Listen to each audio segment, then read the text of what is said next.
पत्रकार बंधुओं को मेरा नमस्कार। अरे यार सामने नहीं चमकाओ ना। आप सबसे मैं हाथ जोड़ के माफ़ी चाहता हूं कि आप यहां पर आए और आपके साथ गेस्ट हाउस के स्टाफ ने अभद्रता की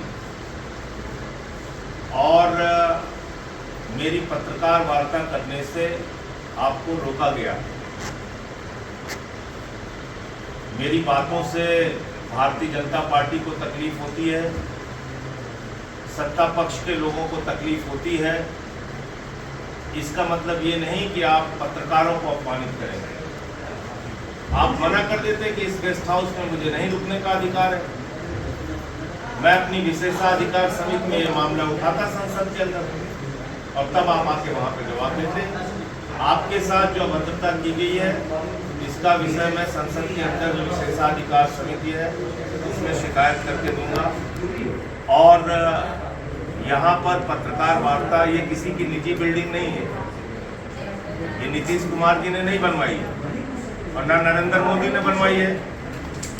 ये जनता के पैसे से बनाई गई सरकारी बिल्डिंग है और यहाँ पे सांसद, विधायक और किसी आम आदमी को भी रहने का अधिकार है। पत्रकारों को आके बातें पूछने का, सवाल पूछने का अधिकार है। तो इस पे हमारी घोर आपत्ति है, पहली बात। दूसरी बात, अभी जो सबसे ज्वलंत मुद्दा है बिहार के अंदर, मैं अपनी बात उससे शुरू करना चाहूंगा। बिहार का चुनाव निष्पक्ष और साफ सुथरा नहीं होगा।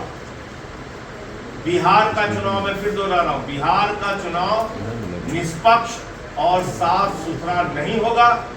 चुनाव आयोग ने बिहार के चुनाव को चुनाव से पहले हाईजैक कर दिया है। और ये बात मैं इसलिए कह रहा हूं कि जिस बात की कोई जरूरत नहीं थी, विशेष गहन पुनरीक्षण SIR आपने शुरू कर दिया। विशेष गहन पुनरीक्षण, 1 महीने के अंदर अपना जन्म प्रमाण पत्र लाओ, अपने माँ बाप का जन्म प्रमाण पत्र लाओ, अपने पूरे परिवार का जन्म प्रमाण पत्र लाओ।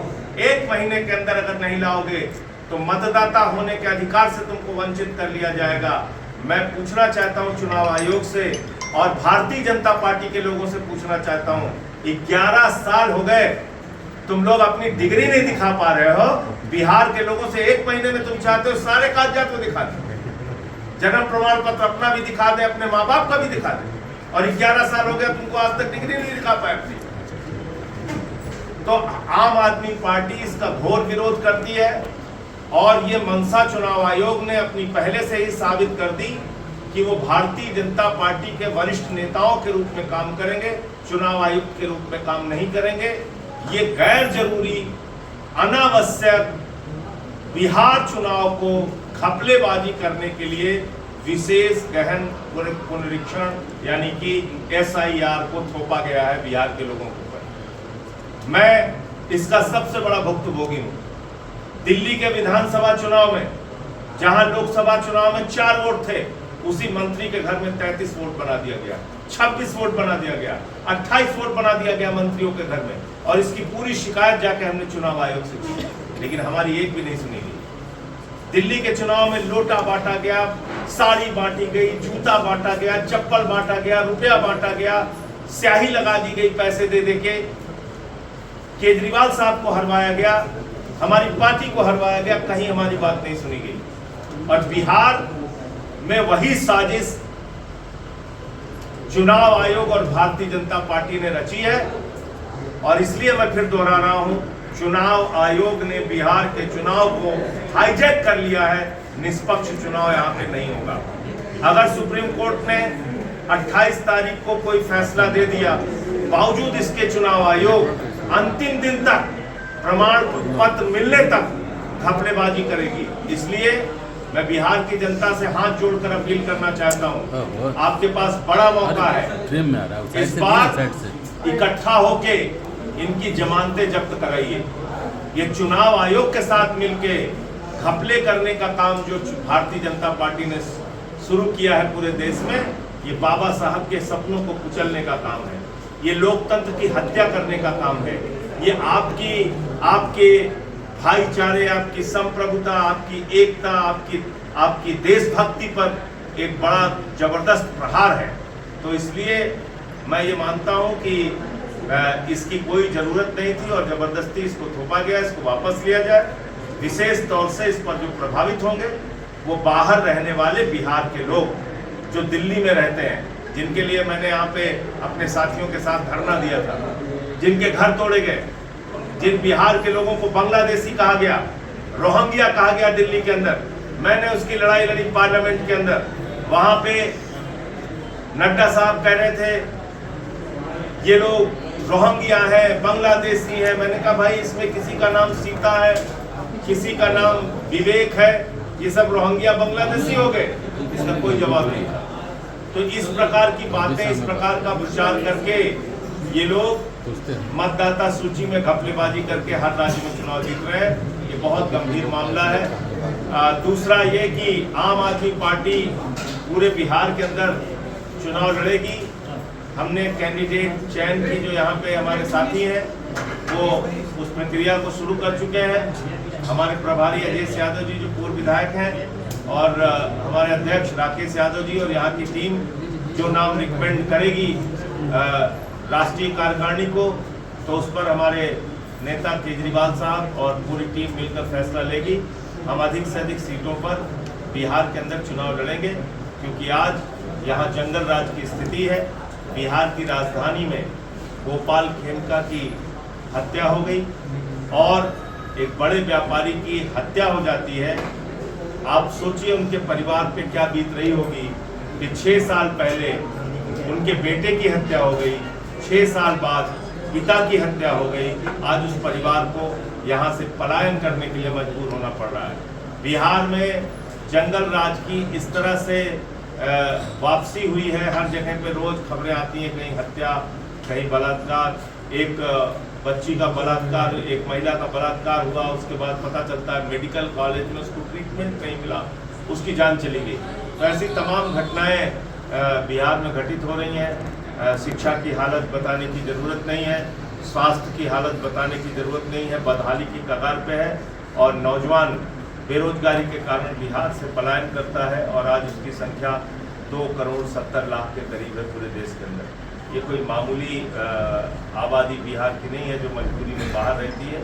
और इसके साथ साथ यहाँ पर जिस प्रकार से एक बाढ़ का क्षेत्र लगभग 74% बिहार का क्षेत्र बाढ़ में डूबा रहता है, तो वो भी एक संकट बहुत बड़ा है बिहार के साथ, जिसको हम लोग इस चुनाव में भी मुद्दा बनाएंगे कि उससे कैसे हम लोग निजात पा सकते हैं, छुट्टी पा सकते हैं।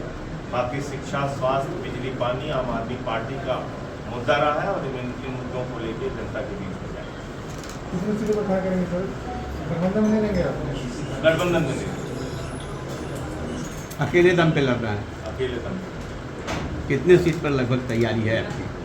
जहाँ जहाँ हमें अच्छे प्रत्याशी मिलेंगे और वो यहाँ की टीम जो बिहार की है वो तय करके नाम भेजेगी ऊपर, उतने सीटों पर हम लोग लड़ाएंगे। सर आप अलग लड़ेंगे तो क्या इसका फायदा बीजेपी एनडीए को नहीं होगा बिहार में? इसका कोई थर्मामीटर मुझे आज तक नहीं मिला। 2018 में आम आदमी पार्टी छत्तीसगढ़ लड़ी, मध्य प्रदेश लड़ी, राजस्थान लड़ी, तीनों जगह कांग्रेस पार्टी जीती। अब उनकी पार्टी टूट के बीजेपी में चली जाती है तो हम थोड़ी जिम्मेदार हैं। कर्नाटक में हम लोग लड़े, कर्नाटक में तो बीजेपी नहीं जीती। गोवा में हम लड़े थे 17 में, उस समय भी सबसे कम सीट बीजेपी की आई थी, बावजूद इसके उन्होंने तोड़-फोड़ करके सरकार वहां पे बना ली। तो इसलिए इसका कोई थर्मामीटर नहीं है। और मैं ये कहना चाहता हूं कि अब इस बात को बिहार की जनता को तय करना है, किस पार्टी को वो अच्छा मानते हैं, किसके साथ वो जुड़ना चाहते हैं, किसको वो वोट करना चाहते हैं। अगर तो वो उसी बीजेपी को वोट करना चाहते हैं जो उनके वोट का अधिकार छीनने पे लगी हुई है, तो कोई बात नहीं, आपका स्वागत है, आप कीजिए। लेकिन सोचना पड़ेगा कि आपके मत के अधिकार को छीनने के लिए भी ये लोग साजिश कर रहे हैं। तो जेडीयू हो गया, बीजेपी हो गई, एनडीए का जो गठबंधन हो गया, जिस तरह से ये लोग पूरे देश में चुनाव जीतना चाहते हैं, क्या बिहार की जनता उस फ्रॉड के खिलाफ खड़ी होगी कि नहीं होगी, इस बात की भी परीक्षा इस चुनाव में होगी। Thank you. क्योंकि बहुत बड़ा फ्रॉड ये एक बिहार के मतदाताओं के साथ किया। जी आपका सवाल। सर, बिहार में पिछले कई सालों से नीतीश मॉडल चल रही है, तो बिहार में केजरीवाल मॉडल कैसे भारित करें? देखिए, अभी 4 महीने हुआ। मैं बड़ी विनम्रता पूर्वक आपसे कहूँगा कि अगर कभी मौका लगे तो दिल्ली के किसी व्यक्ति से बात करके देखिए। 4 महीने में लोगों की झुग्गियाँ तोड़ दी गई, 80% स्कूलों की फीस बढ़ गई, 6-6 घंटे बिजली की कटौती होने लगी, सड़कों पे गंदे नाले बन गए। ये आपको तस्वीरें दिखाई देती होंगी सोशल मीडिया पर। तो दिल्ली की क्या हालत 4 महीने में बीजेपी ने की, ये इसका एक सीधा उदाहरण है। 10 साल में हमने फीस नहीं बढ़ने दी बच्चों की। ये लोग स्कूल बंद करते हैं। अभी मैं उत्तर प्रदेश में 5000 सरकारी स्कूल बंद हो रहे हैं और आगे 27,000 सरकारी स्कूल बंद करने की इनकी योजना है। तो इसलिए बीजेपी की प्राथमिकता क्या है, एनडीए की प्राथमिकता क्या है? वो प्राथमिकता ये है कि वो किसी भी तरीके से जाति धर्म का उन्माद पैदा करके वोट हासिल करें और सरकार में बने रहें।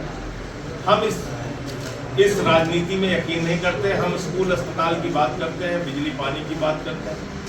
उस पर लोगों को अच्छा लगेगा तो हमारा साथ देंगे, नहीं अच्छा लगेगा तो वो मालिक है, लोकतंत्र के जनता मालिक है, वो जैसे जिसको चाहे वोट दे।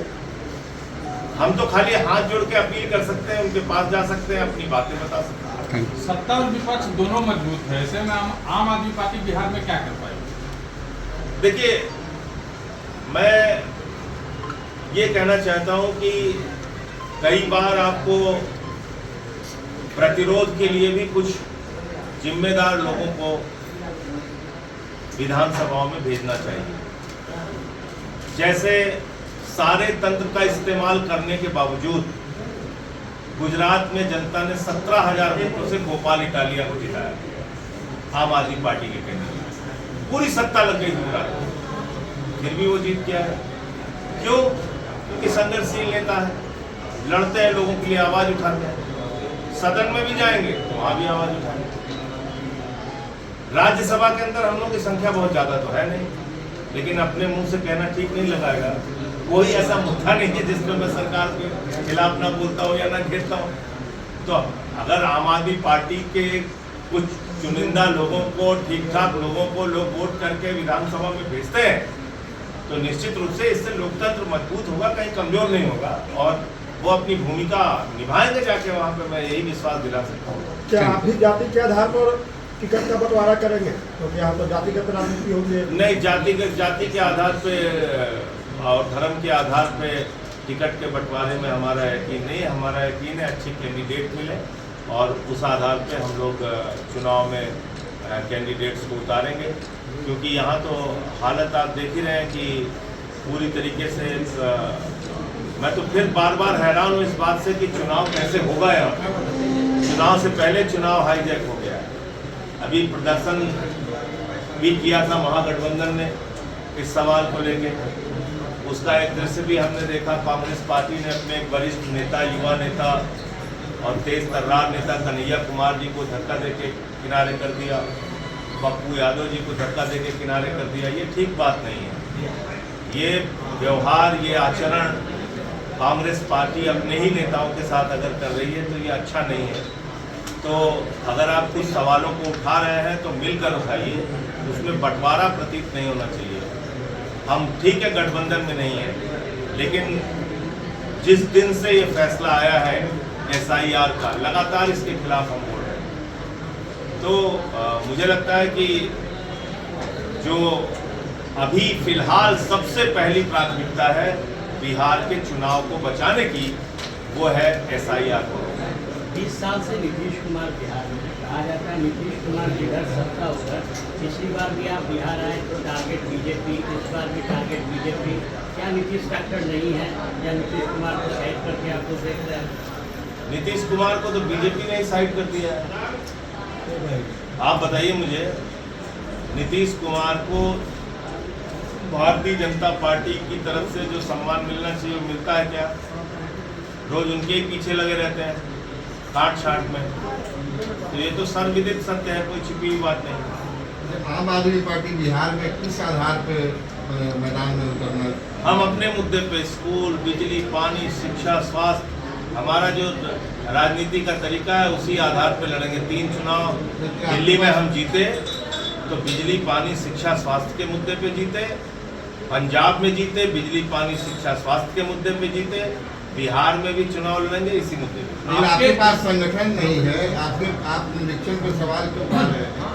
और हमारे पास भी है। आपके पास एक BLA मात्र चुनाव आयोग ने यहाँ पर एकदम सही आपने कहा, बहुत सही बात आती है। भैया हमारे पास संगठन नहीं है, हम बहुत कमजोर पार्टी हैं, लेकिन हम 2013 से लेके 25 में 12 साल के अंदर देश की राष्ट्रीय पार्टी है।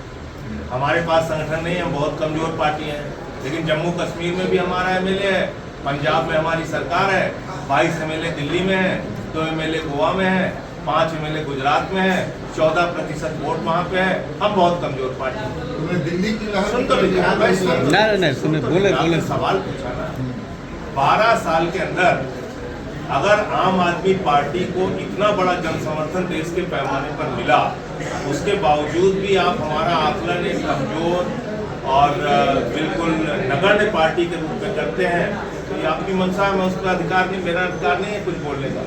लेकिन हम एक राष्ट्रीय पार्टी हैं आज की तारीख में और मजबूती से बिहार का चुनाव लड़ेंगे। कई चरणों में हमारे साथी ने यात्रा निकाली, राकेश यादव जी ने, हमारे अजेश भाई और हमारे सारे कार्यकर्ता मेहनत कर रहे हैं। धीरे धीरे संगठन खड़ा होता है और बाकी काम बिहार के लोगों का है, यहाँ की जनता का है। हमको अच्छा समझेंगे वोट देंगे, अच्छा नहीं समझेंगे नहीं वोट देंगे, कोई बात नहीं, हम मेहनत करेंगे। हो गया, आप आपके कितना विकास के पूछ मॉडल रहे को दिल्ली की जनता ने नकार दिया, बिहार की जनता भरोसा करेगी? देखिए, बिहार की जनता बिल्कुल भरोसा करेगी, क्योंकि जिस दिल्ली की जनता को भरमाया गया और चुनावी तंत्र को इस्तेमाल करके गलत ढंग से चुनाव जीता गया, 2% वोट हमसे वो ज़्यादा रहे। आज उस दिल्ली की जनता को एहसास हो रहा है 4 महीने के अंदर कि उनके साथ विश्वासघात हुआ है, धोखा हुआ है। बिहार के, यूपी के, पूर्वांचल के लोगों के घर टारगेट कर करके उनके ऊपर बुलडोजर चलाया जा रहा है, उनको, उनके घरों को, उनके मकानों को, उनकी दुकानों को वीरान किया जा रहा है। तो लोग को समझ रहे हैं, जान रहे हैं इस बात। आप जाइए पूछिए। ठीक, थैंक यू।